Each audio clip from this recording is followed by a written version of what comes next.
I cannot believe we just had the longest government shutdown and it was for basically nothing. That the next time Democrats have a trifecta, they have the House, the Senate, and the White House, they're probably going to try to pull the filibuster themselves to get a couple of new states in, to get more electoral votes, et cetera. His threat to end the filibuster, I think, scared the heck out of a lot of Democrats. But also his focus on Obamacare and the incredible unaffordability of the Affordable Care Act is becoming very clear. That was the main sticking points of Democrats. They wanted the incredible unaffordability of the Affordable Care Act is becoming a sticking point for the Democrats is crazy because they have no alternative. Like they literally do not have an alternative. They're not actually suggesting that like they end up pushing for comprehensive healthcare reform or socialized medicine or anything. They just don't have a plan. They just want to talk. It's insane. At least $1 trillion, if not more, primarily to bail out a system that we were told was going to lower prices. Instead, prices have increased 96%. They wanted that money without reforming it. So what would have happened if Obamacare wasn't jacked up and oversubsidized during the pandemic? Would rates have skyrocketed later this year? Yes, they would have, absolutely. So that just goes to show you the program was overwrought, and that the rate hike and the pain that people are going to feel who thought that they could rely on this new government subsidy, they are now completely left in the cold by something. This was a can that was kicked. You know, Obama didn't care because he knew he wasn't going to be in office any longer. So when the pain really hit, it's like having an adjustable rate mortgage. And then all of a sudden it goes fixed rate when rates are high and you can no longer afford it. And that's the pain that people are feeling right now. But what the Democrats are proposing is just more government. So every time we have more government in one of these horrific hybrid programs, somehow it gets more and more costly. And the only fix when you have too much government for them is more government. Hakeem Jeffries is running around saying, you know, we have an affordability crisis. People can't afford everything. Well, maybe their taxes are too damn high because they're paying for broken programs. Like the rent in New York, remember him? Exactly right. All right. A column in the New York. Yeah, no, it's the taxes that are too damn high. We need to cut the corporate tax rate further. Unprecedented amounts of income and wealth inequality in this country. And these guys are still talking about taxes. Where do we go? Like, what do you want? What do you want? What do you want to get to? Where just like the working poor just literally can't afford anything? Is that what we want to do? They want to just melt the poor into biomatter. They want to make AI. They want to get AGI done so they can just start melting the poor. Times is arguing that before the Senate Dems decided to cave last night, quote, Dems were on a roll, so why stop now? The piece explains, though, Democrats were winning this one. Polls showed that most voters blamed Republicans, not Democrats, for the current. I just cannot believe it. Like, I can't. Like, you only. I don't know why I shouldn't say I can't believe it, because, like, this is what I've argued about the Democrats for years at this point. But it just still feels unbelievable that they literally said, oh, no, things are going too good. Let's f it up, dude. I mean, it's something that I called ahead of time, and I still can't believe that they leaned into it. It is bizarre. It doesn't make any sense unless you're just like, no, we want to suck. We want to be dog. We want you to spit on us when you see us walking down, okay? Walking down the street, we want you to be like, fuck you.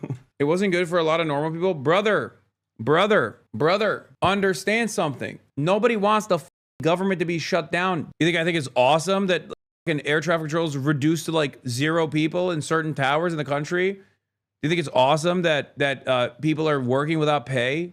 Like hundreds of thousands of people are working without pay? No. But there's 2 sides to every negotiation. And in terms of like the political gamesmanship, people understandably were frustrated with the Republicans, because the reason why the shutdown took place is because the Republicans did not want to extend the ACA subsidies, making it impossible to afford healthcare for 24 million Americans. What do you mean it wasn't good for a lot of normal people? I don't mean that it was awesome. I don't mean that it was sweet. But a lot of people correctly were placing the blame on the Republicans. And not only that, but the Republicans leaned into it. They leaned into the mania. They leaned into the evilness. They were like, oh yeah, you want healthcare to be relatively affordable, even though it's like incredibly expensive for 24 million Americans? Well, guess what? We're also going to starve 42 million Americans. It is insane. On Obamacare, you raised several times during this shutdown debate that it's clear. Someone should tell Trump that if he actually wants to erode Obama's legacy, he should do socialized healthcare. Someone should be like, Mr. Trump, Mr. President, do you really want to make Obama look bad? Do socialized health, do the public option, shred it, shred the private healthcare industry, cut it across piece by piece, rebuild a solid socialized medicine infrastructure in this country, socialized healthcare infrastructure in this country. It's true. Call it Trump care, baby. I will ride for that. This was never going to work without these massive subsidies. Now they wanted to continue the... Yeah, private healthcare is woke and gay. We want anti-woke socialized medicine. That's what we want. We want anti-woke Medicare for all, MAGA care, Trump care, whatever. Oh my God. You go to the doctor and the doctor's like, you go to the doctor and if you ask the doctor to call you by your pronouns, you actually get billed, but it's free if you don't. No pronouns, none. No he, him, no she, her, nothing. Like you have to, it's a totally new way to communicate. It's impossible to communicate with one another, but at least you get free healthcare. Med beds. COVID subsidies. So given the fact that Obamacare really can't survive as they thought without these subsidies, what next? Well, I watched Obama from when this thing came about. As you know, I opposed it very strongly. Unfortunately, we had a couple of negative votes, which should never have happened. But I said it's going to be a disaster, and I was exactly right. The premiums have gone up like rocket ships, and I'm not just talking about recently. I'm talking about for years they've been going up. And he said premiums will go down. Everything will be wonderful. It's horrible health insurance at a very high price. Guys, who would have thought? They're not going to do that because then they'll be providing for black and brown Americans. Trust me, they'll have universal health and education once we all die off, and that's not happening. I mean, it's not the main reason. That's the marketing.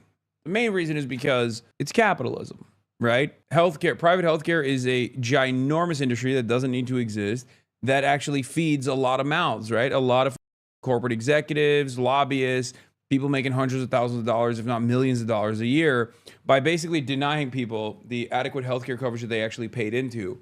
And year over year, the cost goes up. That means people are making more money. The way to sell it to the broader population is by saying, well, you know, black people and brown people take advantage of this too.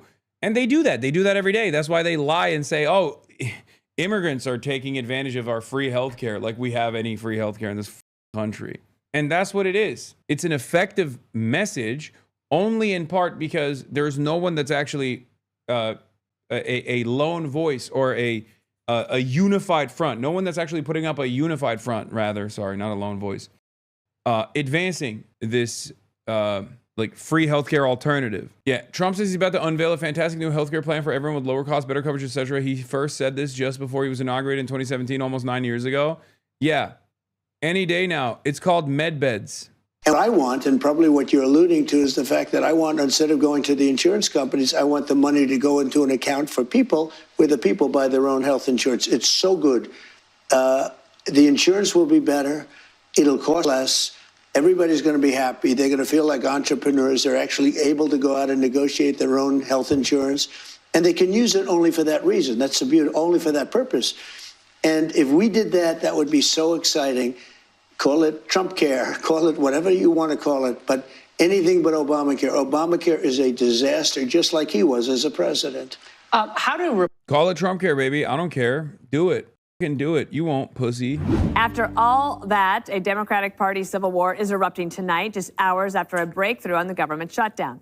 8 Senate Democrats broke ranks and they crossed the aisle to support a bipartisan spending plan. In return, they're promised a future vote on Obamacare subsidies. The bill still has to clear the House before it reaches President Trump's desk. And here's what the president had to say. We'll be opening up our country very quickly. Mr. President, that deal does reverse the mass firings your administration put through during the shutdown. Did you sign off on that, and will you abide by that if this passes? Well, I will be. I'll abide by the deal. The deal is very good. Even though Schumer voted no, the knives are out. Progressives are turning him into the scapegoat for a deal that doesn't lock in any guarantee on Obamacare subsidies. Lawmakers like Seth Moulton and Ro Khanna are calling for Schumer to be replaced. Others airing out their grievances with the bipartisan deal. Oh, I think this whole thing stinks. And I think most members of the House caucus on the Democratic side are absolutely outraged. We'll continue that fight today, tomorrow, this week, next week, this month, next month, this year, next year. What this Senate is about to do is make a horrific situation even worse. There's no way to defend this. And you are right to be angry about it. I'm angry about it. And some folks in the liberal... I heart eating Oh, you mean the Democratic Party's resounding message that they're going to carry over to the midterms coming up? I heart eating and you should too. You have no options. You must vote for the love eating party. Please keep eating this because otherwise the opposition is eating more. Do you want to eat by the spoonful or by the shovelful is the option here. Awesome. And the craziest part about it is that, you know, better things are possible. We have seen it. And that's what the Democrats, I think, like the establishment in both parties fear the most. They fear that you will hope for a better future. They fear that, you know, if you find the courage within yourself, if you recognize that we do have the capability to fix things, to make things better for the working class, for example, all of a sudden you're going to start demanding it more and more. You're going to start voting in candidates that will actually do that. And then that actually compromises the position. There is nothing as dangerous as the threat of a better alternative. The threat of a better alternative was presented by Bernie Sanders in 2016, and they hated him for it. And that momentum continued to grow, albeit not as fast as you would want it, not as exponential as you would have hoped. But that momentum has carried over year. And after a sequence of horrible defeats, even the liberal voter base of the Democratic Party, the self-identifying liberals, are also recognizing that things are horrible and that the centrist Democrats are constantly selling them out. You want to see Schumer go. The president is kind of getting what he wanted. It doesn't feel like a gentleman's agreement. It feels like Lucy in the football. Now you're going to open the government up, and what did you get in return? Right. Nothing? Right. Yeah. Nothing? This is the end of Chuck Schumer as we go forward. I think Chuck Schumer, his days are over. If he cannot keep his caucus together, he needs to go. He needs to be replaced. All right, we've got to have a great discussion. Kellyanne, on the day that this began, I said, we know how this is going to end.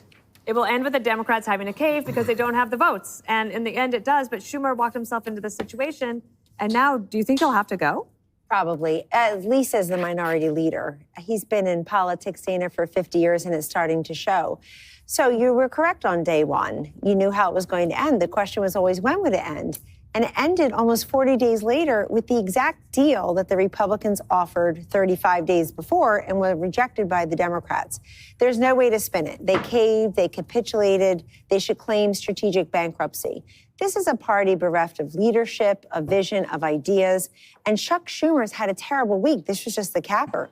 His week started out with him not even acknowledging whether he voted for Mandami for. Nothing I hate more than the Republicans being correct. I can't begin to explain to you how much I despise being in an environment where some of these media demons on the right happen to make the correct assessment. It is so f***ed up, dude. These guys are assholes. The fact that we are giving these assholes not only a W, but also allowing them any kind of room to make correct statements about the state of affairs within the Democratic Party. Very frustrating. It's like, on the one hand, you got the Kellyanne Conways of the world making the correct assessment about Chuck Schumer's ineptitude.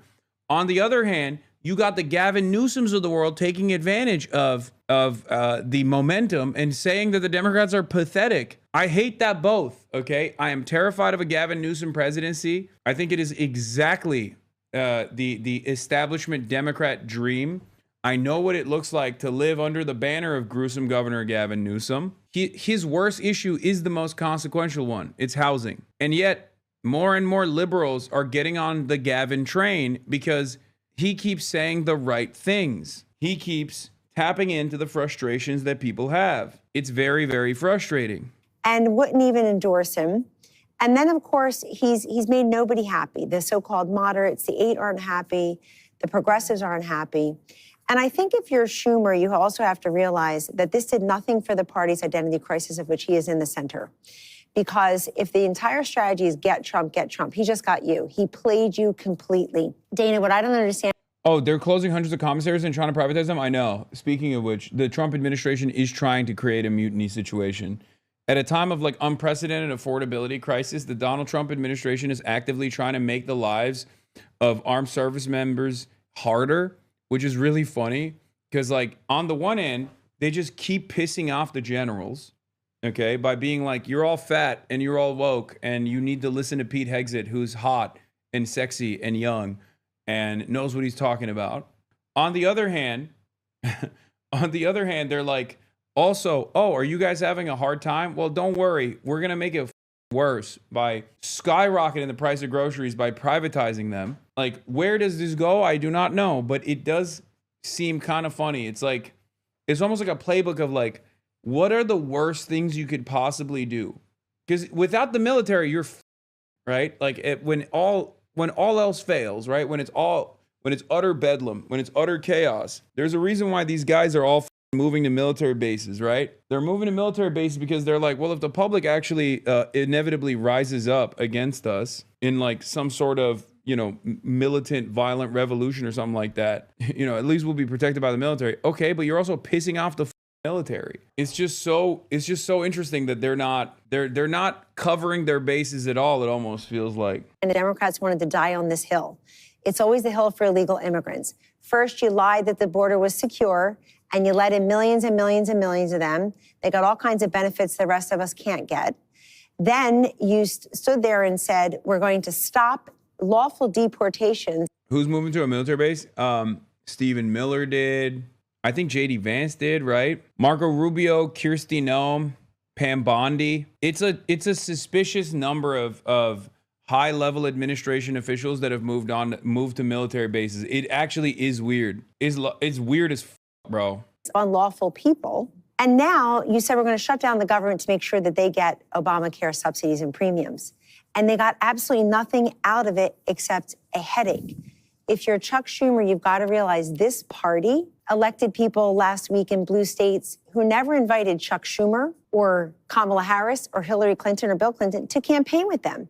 It's a party at odds with themselves. They picked the wrong fight. And I think after 14 CRs going for Joe Biden, they can't turn around and do the same thing for the president. If you're upset, everybody, if you're upset because your flight was canceled, because somebody didn't get a check, you don't know if you're going to... Dog, clean CRs 14 times for Joe Biden. It's not like there was a genuine agenda item that they opposed. Like, what are you supposed to? And they opposed it anyway. But half the time, the Republicans didn't even need to oppose because the Democrats were too busy fighting amongst themselves.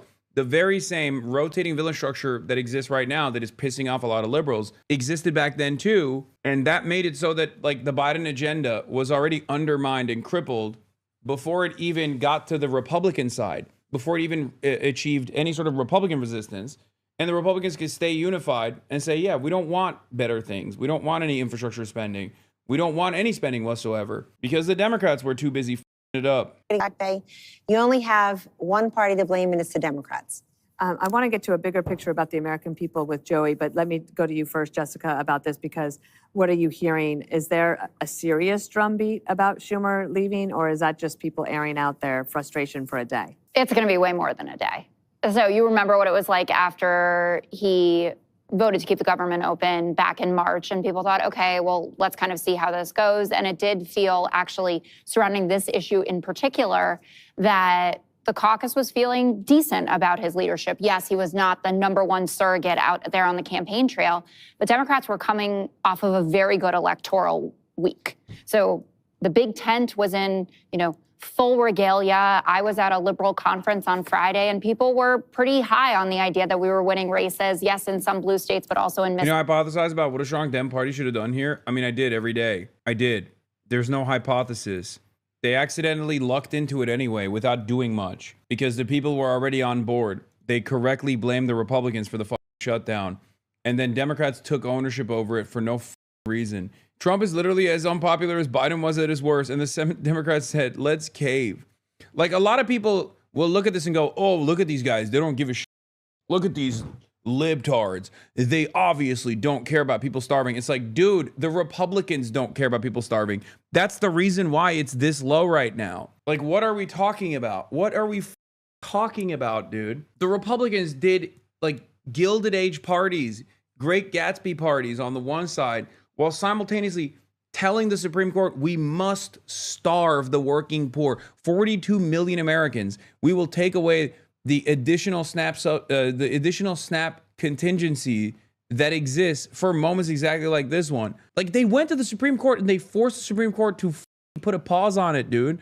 What are we talking about? People were very pissed off. It's just so weird how every single time Republicans are about to totally self-destruct, Democrats rush in and do something that bails them out. Probably nothing. I mean, yeah, it's impossible not to recognize it. You know, it's just, what are we doing? How many times? How many times does it have to happen? Like, if the Democrats are not the controlled opposition party, they're doing a really shitty job. You know, if they're trying not to be the controlled opposition party, they are doing a horrible job. If they are trying to be the controlled opposition party, then they're doing a spectacular job. This is how the controlled opposition party would work, you know? Like, we like to think one party rulership structure exists in other countries, but the Democrats basically operate as like the junior coalition partner that just goes, we can't do anything. And that, frankly, we were united around the fact that Democrats are the party that cares about people's health care. And that's what this fight was about. And I think the thing that stings the most is that not only the 8 senators who voted for this, but the reporting shows that there are a few more behind the scenes, apparently, that were telling them, please do this for us. We're more vulnerable than you are. Right. And that they didn't think that we were mature enough to hear that argument out loud, for them to come to us and say, these are the reasons we think we should take this deal. And maybe we should have taken it 3 weeks ago even, but right now I am hearing from constituents that are hungry. I'm hearing from constituents that cannot get to see their families. I am hearing from furloughed employees. So let's hold Senator Thune to his word. And apparently he and Dick Durbin had a conversation before Durbin, pushed this forward, where Thune said, I assure you I will bring this vote in December. That doesn't guarantee Mike Johnson is going to do it, though. But I understand the celebrating. I feel defeated by this, but Republicans still don't have a health care plan. This election will be about health care. Yeah, I mean, that's true. But this is a big L regardless. It was an unnecessary self-own regardless. They are on the record again as not wanting to extend these ACA subsidies that mostly benefit their own voters. That is something that Democrats will be very willing and able to run on in 2026. And that'll spell electoral disaster for them. So it's not as if they're fully out of the woods here. Joey, I was thinking about you earlier because I feel like you have your finger on the pulse of people. You fly a lot. You're back and forth a lot. I do fly a lot. And so the pain became so acute over this past week, and it's not going to stop for a while. You also had military people who were not getting paid. They were having to go to the food banks, for example. There's a lot of people that were dealing with this where the members of Congress. I can't believe it, dude. The Republicans talking about like people in food banks and how devastating that is one of the craziest things. It's like, dude, what the do you mean? Oh, the poor working class individuals, the tired, the hungry. Trump, your guy, literally personally cut SNAP. And while he was trying to do that, while he was trying to cut SNAP, you were running around being like, well, it's all angry, entitled black women that want SNAP anyway. Like that just happened. It didn't, that didn't happen, I mean, it did happen under the Reagan administration as well, welfare queens and stuff, but that has not stopped happening. It was happening last week. I was there. We were watching it, right? We saw it with our own 2 eyes. Yeah, while they cut SNAP, they went against SNAP discounts too. It was insane. USDA tells grocery stores no special discounts for SNAP recipients. Like true cruelty, true evil, actually. Like there is no other way to look at this. That was a week and a half ago, man. That wasn't that long ago. That was a week and a half ago. What the f are we doing? What the absolute f are we doing? Uh-oh. Uh-oh. We got some hotties in the building. Oh shit. Yeah. We got the Chinese contingency in the building. We are Chinese. We're all Chinese. God, your shoulder is. Do you know how to do the 早上好中国我喜欢冰淇淋 the thing that Oh, John Cena says? You just said that so no, I don't know how to Okay, do that. so, That was crazy. 早上好早上好中国中国我喜欢我喜欢冰淇淋冰淇淋 No, That's exactly it. 中国. 中国 Yeah. 中国 See, You you, said it fine. no. Songo. You need to make sure. Bing chilling. That's the John Cena. Yeah. Yeah, I brought a bunch of them. If you guys want some, down them.